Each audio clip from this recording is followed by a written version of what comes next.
карти дорожні у джокерів по рукавах. Поки сипляться кулі на дах, вони пісяться у кабаках. В їх душах бардак, в голові гроші, кров та бруд на руках. Як це заскіпнути?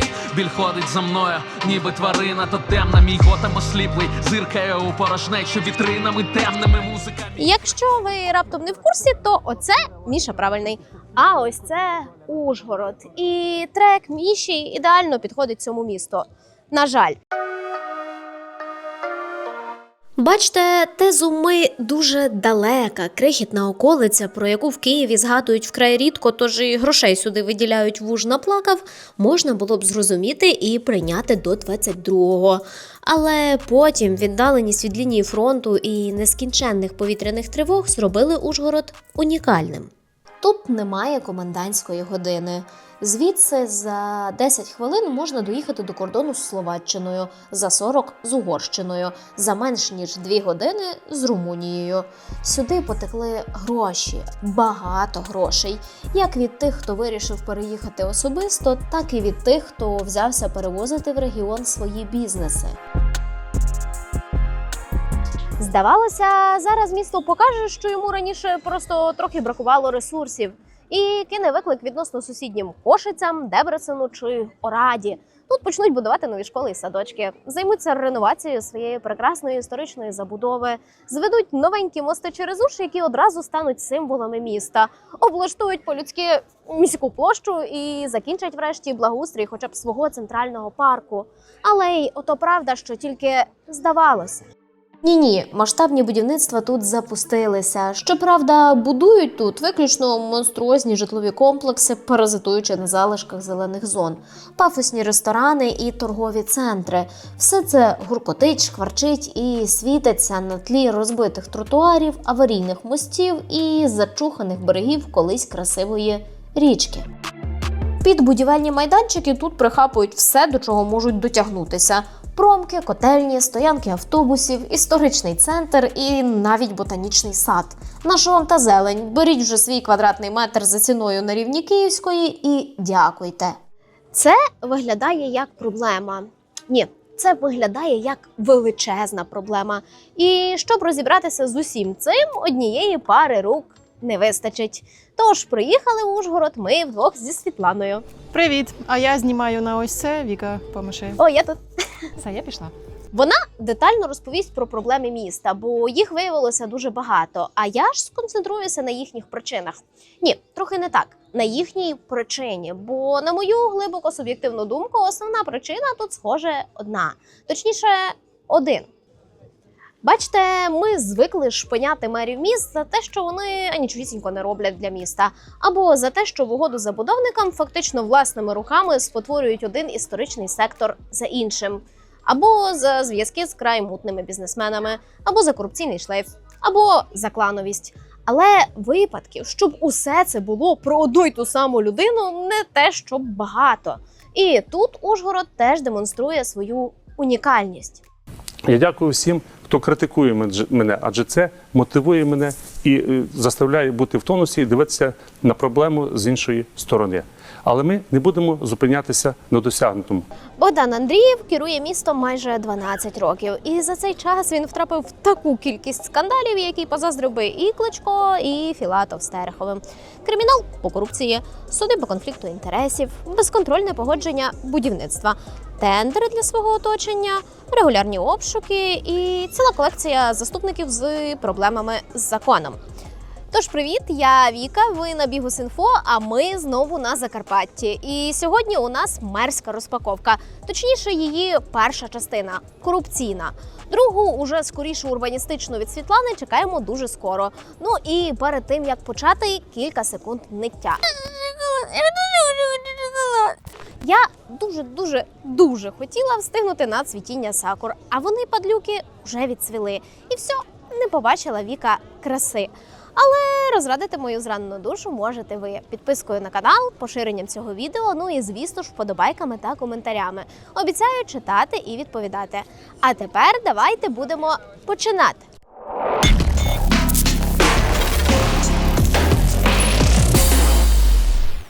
Отож, Богдан Євстафійович Андрієв, як ви вже знаєте, очолює місто майже 12 років.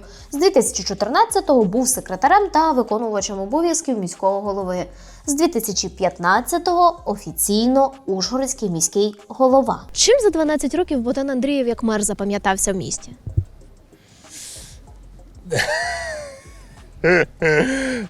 Мені складно відповісти на це запитання. Можливо, цією бруківкою на набережній, яка ламалася в перший же місяць. Без коментарів. Нічим хорошим. Знищує наше місто просто. Тільки забудови, забудови, забудови. Слухайте, ну я не навмисно, але це вже 5-та людина, яка не каже нічого хорошого. Ой, будує там, де не треба. Ремонтами. Петефі, довге будівництво, набережну зробив. Ну, набережну ще більш-менш нормально. Багато роздав дозволів на будівництво своїм друзям.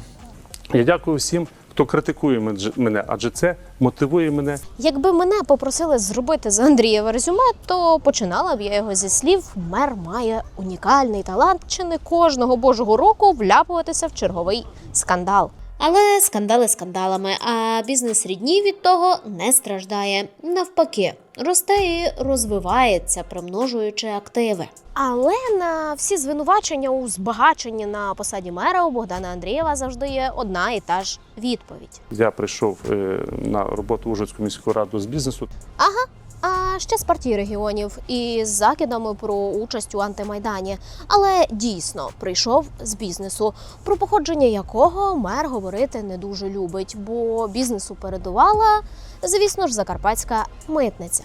Я займався бізнесом до своєї політичної кар'єри, тому не треба тут на чомусь там звинувачувати. А коли ви займалися бізнесом? Перед митницею чи після митниці?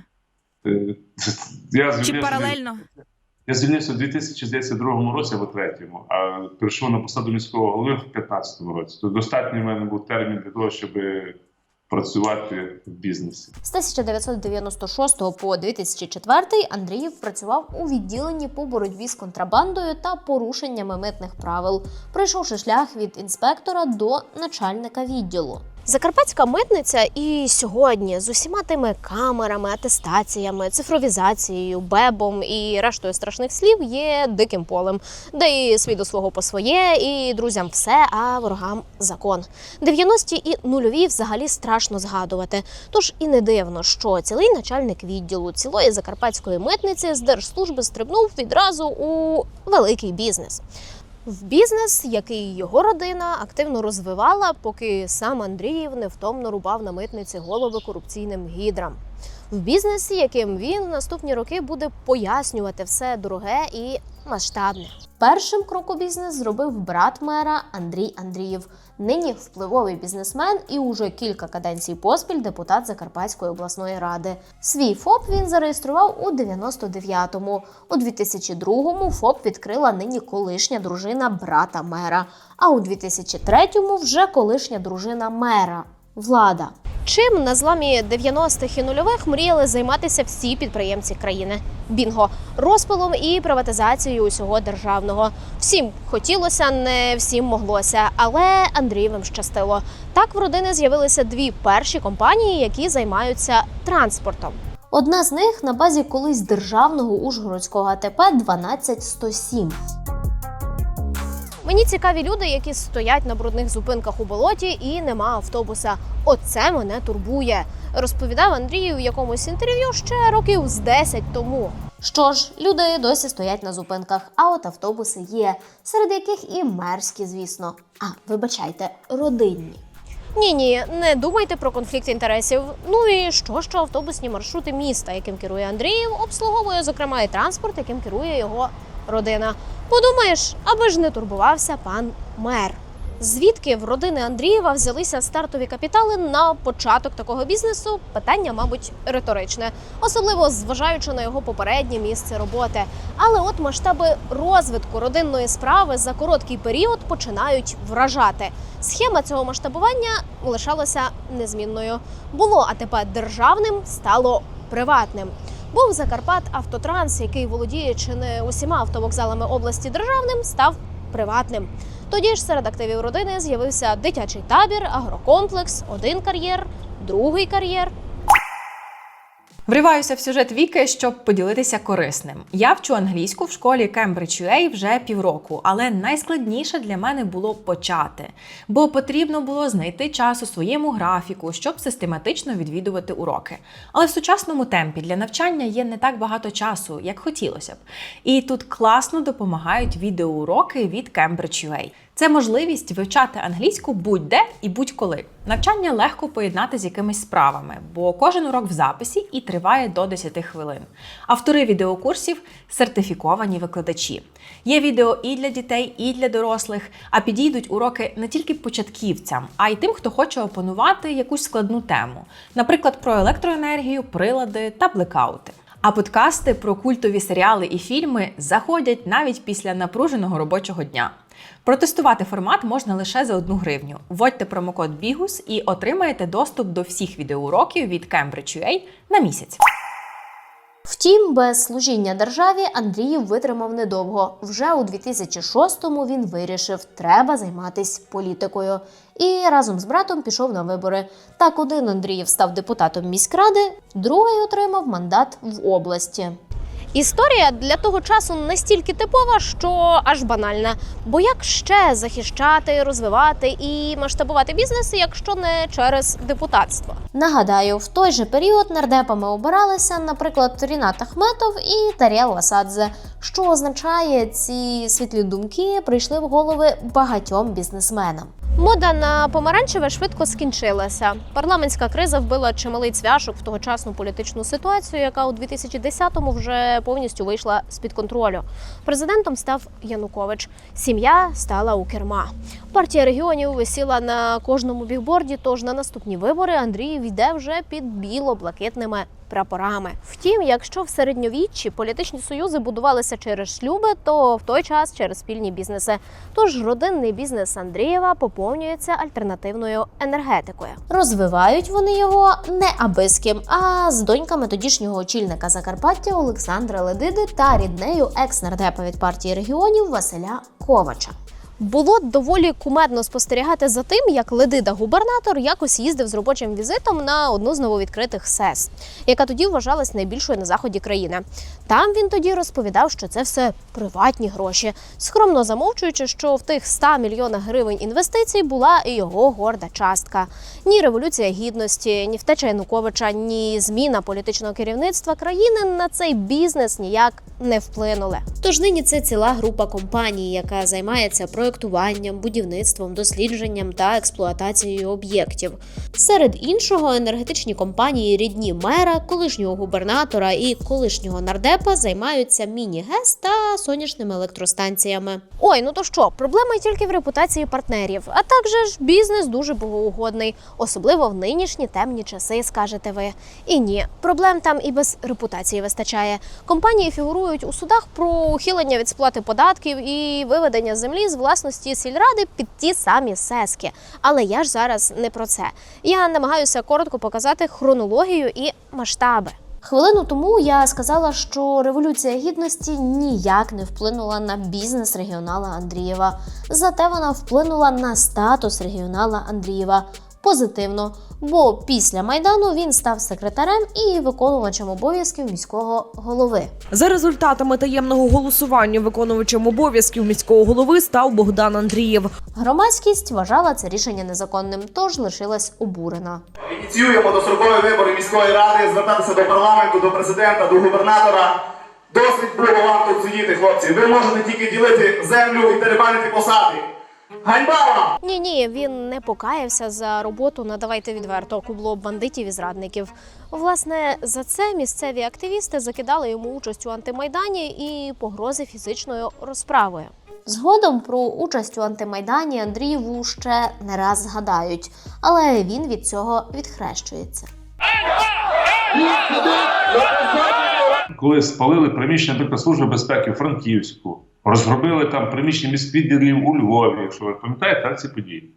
І ми просто зібралися, не був ніякий антимайдан, просто зібралася група людей, більшість з них це були працівники обласної державної адміністрації, які прийшли на вулицю і сказали, шановні, ну не йдіть в то приміщення, не громіть його, там нема що робити. щоб поламали б оргтехніку, там, якісь би там, ну не знаю, якісь там комп'ютери, там, напевно, якісь би позаходили в кабінети. Для чого?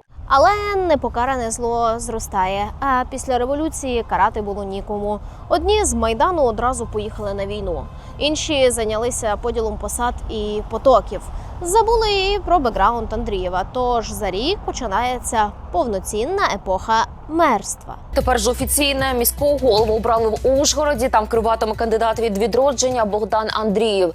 До першого гучного скандалу і одразу національного значення лишалося 3, 2, 1. Совине гніздо. Пам'ятка культури 18 століття, розташована буквально навпроти міської ради. З реставрацією пам'ятки розгорнулася ціла епопея. Гроші на неї дали європейські партнери ще у 2013-му. Тоді ж відправили перший транш у 200 тисяч євро. Але за 2 роки реставрація так і не почалась. Тоді наші колеги зі схем з'ясували, що міська рада замість виконання умов гранту уклала угоду з благодійною організацією, створеною колись соратниками Віктора Балоги, екс-очільника секретаріату президента, нардепа багатьох скликань і одного з одвічних і негласних господарів Закарпаття. Міськрада, всупереч умовам угоди, дозволила використовувати благодійній організації європейські гроші. А коли казначейство не пропустило ці платежі, то пішла в суд, аби стягнути ці гроші. Зрештою, після запитань до Віктора Балоги позов забрали. Гроші повернулися і місто розпочало реалізацію проекту. Ну як розпочало? Все закінчилося розслідуванням і, за даними слідства, міський голова Богдан Андрієв підписав акти виконаних робіт та довідки про їхню вартість з неправдивими відомостями. Так бюджет суттєво схуд, а Андрієв отримав підозру. Втім, вийшов під смішну за нинішніми мірками заставу в трохи більше 400 тисяч гривень і спокійно продовжив роботу. Настільки спокійно, що у 2019-му пішов на парламентські вибори. Андрієв тоді висувався від опозиційного блоку. Разом з тим встиг засвітитися і на з'їзді партії «Довіряй ділам». Сьогодні тут присутні лідери місцевих громад, лідери міст. Це є, звичайно, Харків, Одеса, Кропивницький. Ще раз хочу повторитися, що наш політичний проект буде мати успіх. Але народна любов до слуг була занадто міцною, а бажання українців протягнути в Раду Кернеса та Труханова – мізерним. Тож партія пролетіла, а Андріїв від Опоблоку теж. Андрієв Богдан Євстафійович. Наш кандидат номер 1. Довелося обмежуватися одним великим Ужгородом. Тож Андрієв пішов на повторний мерський термін. Виборча кампанія минала брудно. Такий собі традиційний жабогадюшник з реєстрацією тезок і компроматним брудом. Я прийшов на роботу в Ужгородську міську раду з бізнесу, тому що я, в принципі, маю чим займатися, якщо в разі негативного результату. Але я переконаний, що результат буде позитивний. Позитивним результат дійсно був для Андрієва. Вибори він виграв, за рік справу Совиного гнізда закрили. Не тому, що мер виграв справу, а тому, що закінчився термін давності. Закрилася і ще одна справа, яка вже стосувалась конфлікту інтересів, бо ж мер ніби як сприяв компанії своєї дружини та брата у земельних справах. І своїм розпорядженням навіть зупинив дію одного з пунктів рішення міської ради в інтересах родинної компанії. Так, тоді родина почала освоюватися ще й на ринку нерухомості. Тож мер працював, родинний бізнес розвивався, діти росли. Донька Леся вийшла заміж за прокурора однієї з місцевих прокуратур. Перед весіллям зять отримав підвищення до роботи в офісі генпрокурора. Син Олег же пішов у бізнес. Втім, все основне продовжувало лишатися в руках дружини Влади. Андрієв іноді навіть жартома називав себе Альфонсом. А дружина займається бізнесом? Так. Тобто дружина вас, якщо там зарплати не вистачає, то допомагає? Так, допомагає, так, Альфонс. Ви Альфонс? Я не мушу з вами пожартувати, тому що ви так трошки мене достаєте. А ще дуже пишався тим, що він, на відміну від своїх колег, дружину не ховає, фіктивно не розлучається. Тому що я, на відміну від деяких інших колег, не розводився, там, знаєте, не переписував, казав, що в мене нічого немає, все в дружини. І нові часи почали диктувати нові реалії. У 25-му дружина з декларації мера зникла. І все в Андрієва стало як в деяких інших колег. Всі компанії лишилися на владі. На її ж авто мер продовжує спокійно їздити. З нею ж він влітку 25-го разом виїжджав за кордон. Так, це все традиційні маркери фіктивного розлучення. Ще один маркер, який ми помітили, знаходиться ось тут. Це передмістя Ужгорода. Тут живе міський голова, а поруч його брат. Подвір'я одне, будинки і ворота різні. Ось це от ранок звичайного робочого вівторка. Ось Богдан Андріїв. Він виходить з своєї хвіртки, сідає в службову автівку і їде. За 1,5 години повертається і їде знову. Ось з інших воріт виїздить рендж. Тут без інтриги. Це брат мера Ужгорода Андрій Андріїв. Ось він заїздить, ось виїздить, ось знову заїздить.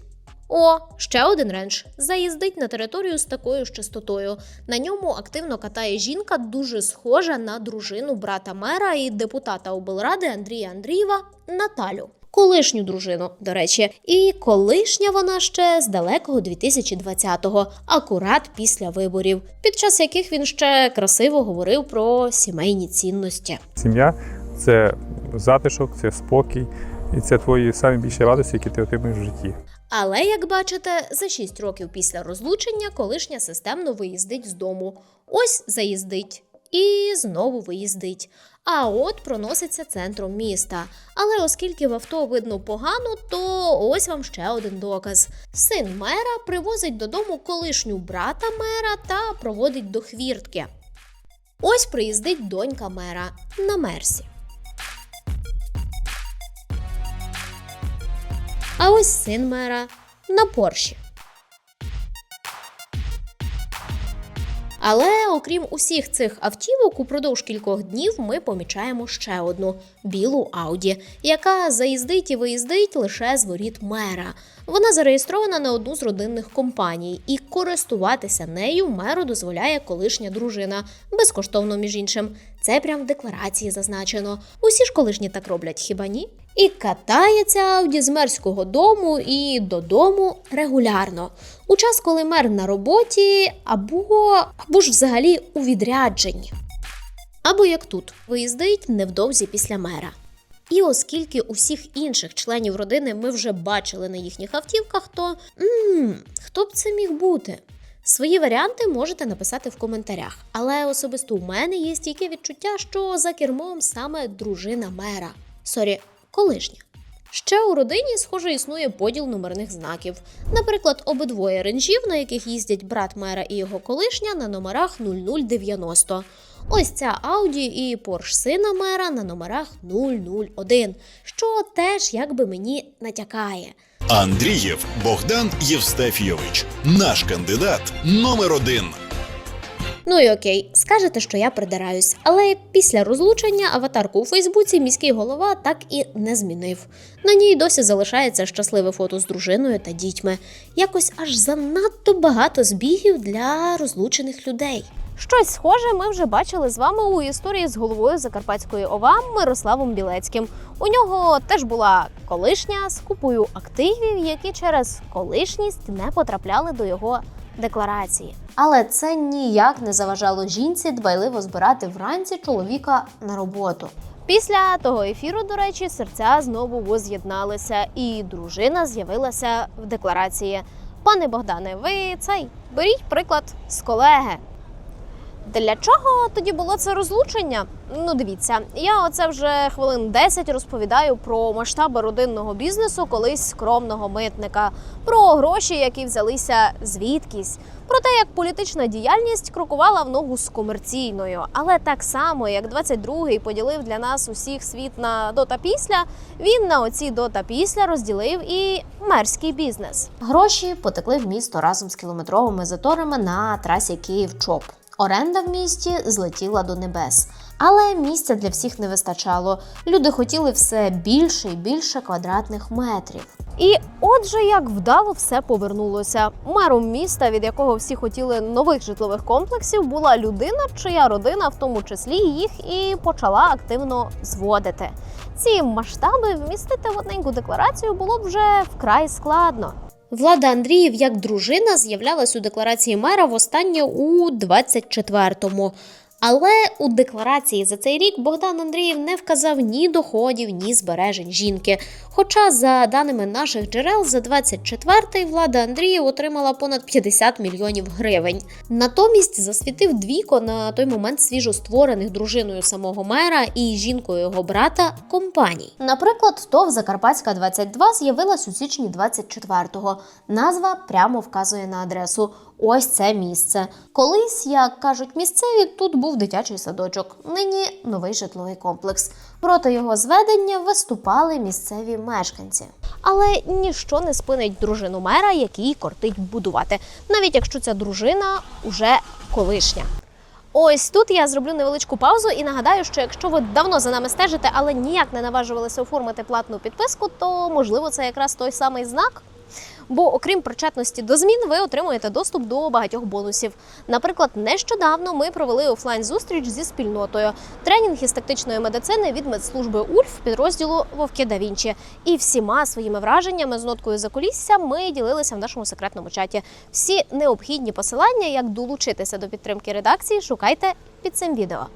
Ще один житловий комплекс в розпалі будівництва – це французький двір. Бізнес-клас практично в центрі міста. Поруч обласна прокуратура та річка. Колись тут була міська друкарня, і, за словами мера, вона тут мала б і залишатися. Скажіть, будь ласка, що буде на місці міської друкарні, яку зараз зносите? На місці друкарні буде друкарня, тому що демонтується корпус позаду неї, який не використовується. Це допоміжні споруди, гаражі, бокси. Сама друкарня працює і далі працюватиме. А ту ділянку взяли в оренду приватні компанії і щось там робитимуть. Мало хто вміє в коротеньких тезах зманіпулювати, але Андріїв і тут зміг. По-перше, як ви бачите, друкарню знесли. Причому настільки нахабно, що зацікавились навіть сусіди з прокуратури. Рішення про демонтаж спричинить прямі збитки територіальній громаді міста Ужгорода у розмірі майже 8,5 мільйонів гривень. Разом із цим службові особи Ужгородської міської ради, зловживаючи службовими повноваженнями, в інтересах третьої особи розпочали процедуру приватизації будівель, які на даний час належать до єдиного комплексу Ужгородської міської друкарні. Але цікавість, схоже, була недовгою, бо цю справу теж закрили. Не знайшли складу злочину. ЖК на місці друкарні є, а складу злочину немає. По-друге, управління архітектури міськради видало дозволи на будівництво. Точніше, на реконструкцію. Але реконструкцію саме під ЖК збудовано прибудованими приміщеннями громадського призначення. Які часи, такі реконструкції? Ну а що? І по-третє, приватні компанії, які взялися там щось робити, це тепер, зокрема, бізнес його офіційно колишньої дружини з партнерами. Ця товка є і замовником будівництва, і орендарем ділянки. Більше того, навіть син Андрієвих якось представляв цей ЖК на прес-конференції. Якщо до повномасштабного вторгнення в Ужгороді працювало локальних 6-7 забудовників, то зараз у місті разом з приїжджими компаніями близько 25. Але це сприяє здоровій конкуренції та підвищенню якості нерухомості. Чесно кажучи, коли родина мера будує на ділянках, які знаходяться у зоні відповідальності мера, це все що завгодно, але не здорова конкуренція. Але мене у цій заяві ще різанула теза про приїжджі компанії. Бо тут у мене є ще один класний приклад. Слов'янська набережна – візитівка міста і одне з найпрестижніших місць для забудови в Ужгороді. З вікон вигляд на річку і Боздуйський парк. Бізнес-клас, дворівневі квартири, підземний паркінг, закрита територія, велнес-простір, дизайнерське лоббі. Тож, знайомтесь, ЖК «Маверік». І ні, будує його не Том Круз. Замовниками будівництва виступають одразу дві компанії – Maverick Development та Maverick Development 2. Перша – старіша, створена ще у 2023-му. І належить вона, за даними медіа, людям близьким до Геннадія Корбана. Ну так ось, приїжджі компанії, все в порядку, що ти оце починаєш? Не кажіть такого, поки не дослухаєте, бо так не дізнаєтесь, що Maverick Development 2 належить... Та яка тут уже інтрига? Належить вона рідні Андрієва. Є враження, що одразу всім Андрієвим. Бо ж там і дружина, екс-дружина, і син, і якісь далекі племінниці. Коротше, doing бізнес по-закарпатськи. Візуально виглядає так, що ЖК просто поділили навпіл. Типу, шановні дніпряни, любимо, шануємо, оце от можете зробити отут. Тільки ж знаєте, як казав Бог? Бог казав ділитися. Тож на оцій половинці будемо ми. З нас земля, дозволи, красивенні сакури, закарпатське вино і повага. З вас партнерство. Власне, підтверджується ця моя гіпотеза ще й тим, що девелопер у проєкті один. І це Daytona Group. Теж дніпровська, теж близька до Корбана. Компанія відома своїми скандальними забудовами, зокрема у Дніпрі на місці кінотеатру. Також саме Daytona Group збиралась забудувати Протасів Яр у Києві багатоповерхівками. А що родина мера? А ви самі-то як думаєте, що там родина мера при цьому? Повторююсь, вигляд з цього ЖК відкривається на Уж і Боздоський парк. Власне, його продають заради цього виду. Але у сам парк не те, щоб сильно вкидались міські гроші, бо на ньому родина мера не заробить. Вона заробить на виді на Боздож. На сайті OLX Нерухомість можна побачити, що уже збудовані квартири нині тут можна придбати в середньому по $1400 за квадратний метр. І поки квартири тут розлітаються як гарячі пиріжки, сусідство з цією новобудовою не те, що приємне. Он, дивіться самі. Половина вулиці в піску та будматеріалах, які валяються практично всюди. Пройти повз будівництво можна хіба проїжджою частиною. Ями теж на місці. Підозрюю, не без участі цієї самої будівельної техніки. От як таке в декларації показувати? Ні, не розбиту вулицю, а будівельні здобутки. Та ніяк. Мер рулить містом. Родина, схоже, будує що хоче і де хоче. Там десь колись якась справа по конфлікту інтересів була. Ей, тут на кожному кроці конфлікти інтересів сьогодні і зловживання службовим становищем. Де хоч хтось? Пішла по емоціях. Повертаюся в робочий режим і продовжую розповідь. Вулиця Швабська. 5 хвилин від площі Шандора Петефі в центрі міста. Ось цей шмат землі належить свіжо зареєстрованій компанії рідні мера А1 Девелопмент. Тут уже триває підготовка до будівництва ще одного житлового комплексу. Як він буде називатись, я поки не знаю. Але згідно з дозвільними документами, тут має бути багатоквартирний житловий будинок з комерційними приміщеннями і паркінгом підвищеної комфортності. Ні, ну, а як інакше? Не будувати ж родині мера якийсь там економ-клас? Не пасує якось. Жодних рішень у власних інтересах чи в інтересах членів родини я не ухвалював. Члени моєї родини є самостійними людьми, які мають право займатися підприємницькою діяльністю у межах закону та самостійно несуть відповідальність за свій бізнес і прийняті рішення. Щодо містобудівних питань, дозвільних процедур та діяльності окремих компаній, відповідні рішення ухвалюються у межах чинного законодавства, компетенції профільних структур та колегіальних органів, а не одноосібно міським головою. Оце от все, що я перерахувала, це тільки те, що безпосередньо на рідні Андрієва. А є ще ж люди просто з оточення міського голови, менеджери родинних компаній, партнери чи партнери партнерів.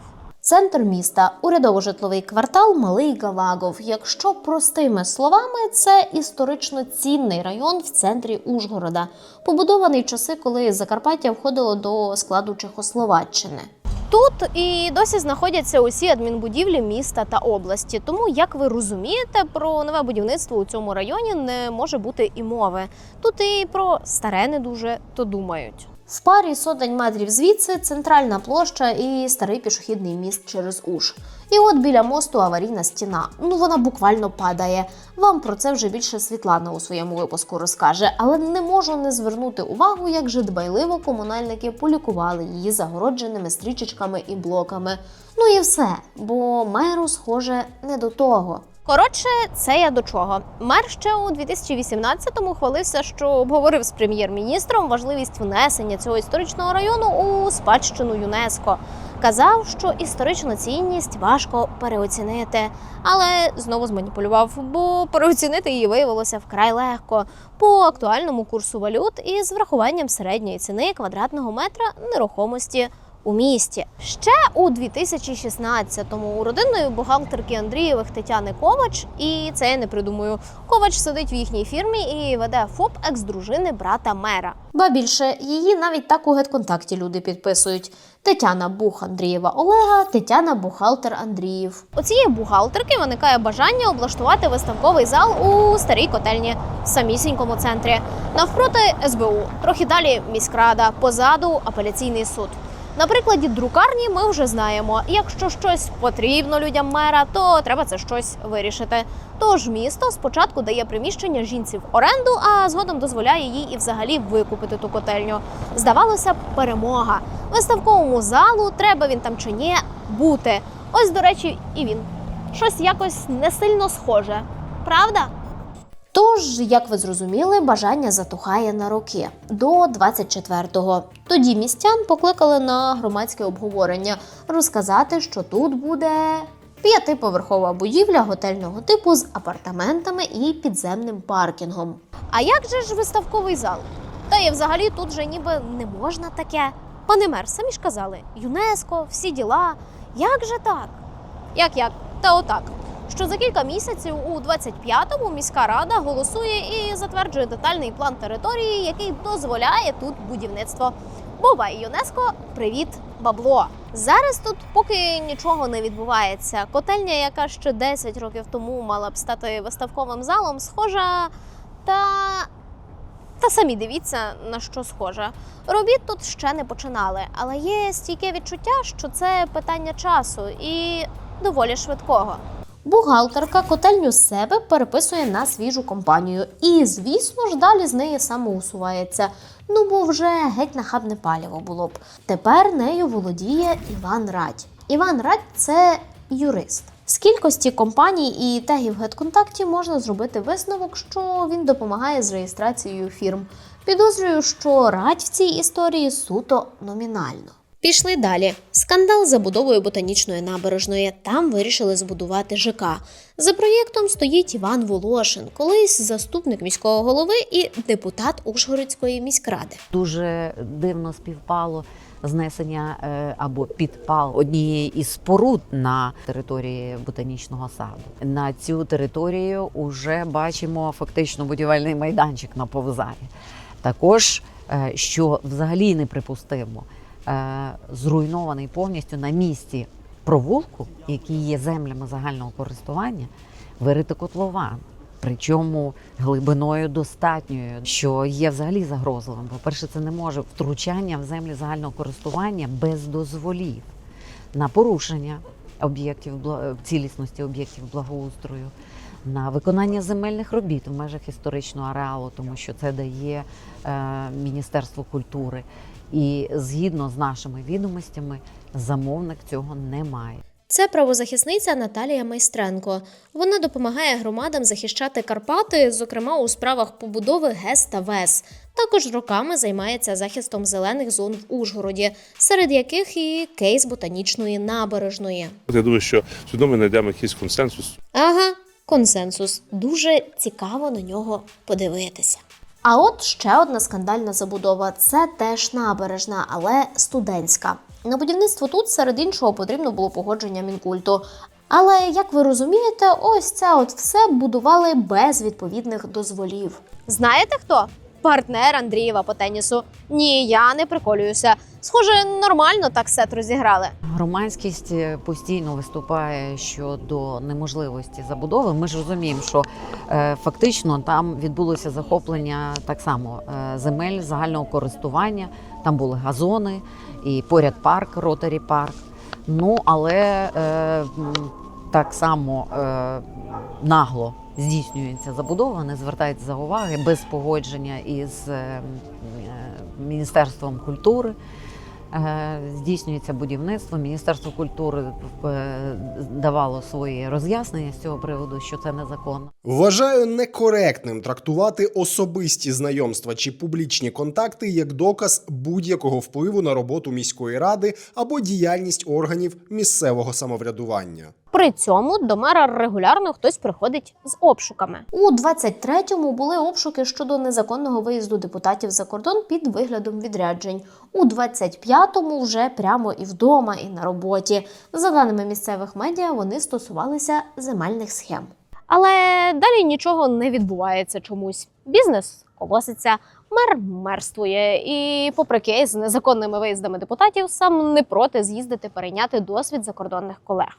Упродовж 24-го і 25-го років сумарно Богдан Андрієв провів за кордоном десь 4,5 місяці.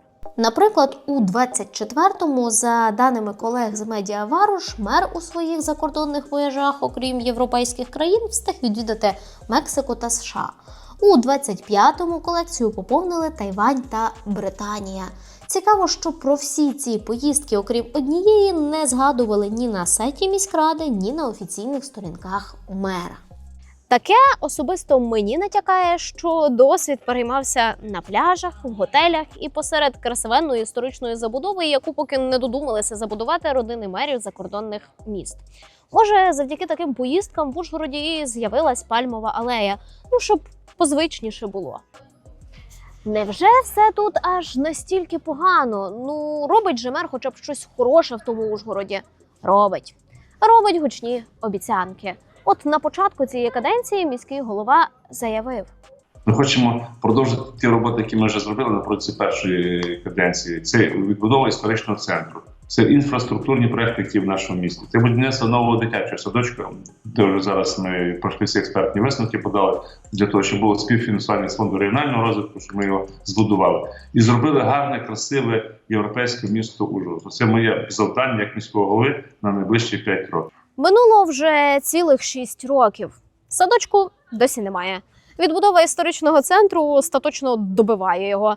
Навколо хаотичні ЖК, які не вписуються ні в логіку, ні в панорами, ні в нормативку. Але гарно вписуються в родинний бізнес мера, який отримав вже ціле 10-те дихання за час перебування Андрієва на посаді. Схоже, саме це і було реальним завданням ужгородського міського голови. За понад 10 років роботи на посаді міського голови для мене головним залишалося функціонування міста, розвиток інфраструктури, підтримка громади та робота в умовах надзвичайно складного періоду для країни. Не любити мерів – давня українська традиція. Будує погано, не будує погано, не краде – підозріло. Краде погано. Прийшов з бізнесу – буде красти. Прийшов з держслужби – явно буде красти ще більше. Це типове замкнене коло. Об'єктивно, є мери адекватні, є менш адекватні, а є відверто поганенькі. Але зрештою я якось звикла до того, що навіть поганенькі мери роблять бодай щось для свого міста. Хоча б перед виборами. Тротуар там якийсь покласти, чи парк якийсь відкрити, не знаю. І вперше я бачу мера, для якого родинний бізнес, схоже, важливіший за вірене йому місто. Падає стіна? Байдуже. Аварійний підвісний міст? Байдуже. Місто перетворилося на суцільну парковку? Та байдуже. Зате ЖК красиві, дорогі. Візьміть квартирку з видом на парк. Ми його, правда, досі не спромоглися повністю до ладу привести. Чи з панорамою на річку. Там, правда, берег весь заріс, але нам не до того поки. Бо ще ж апарт-готель будувати треба. І за кордон пора б знову з'їздити. Дуже зручно розвивати родинний бізнес, коли ти можеш будувати де хочеш. Отримувати дозволи на що хочеш, та зносити зрештою, що хочеш, нахабно розповідаючи журналістам про протилежне.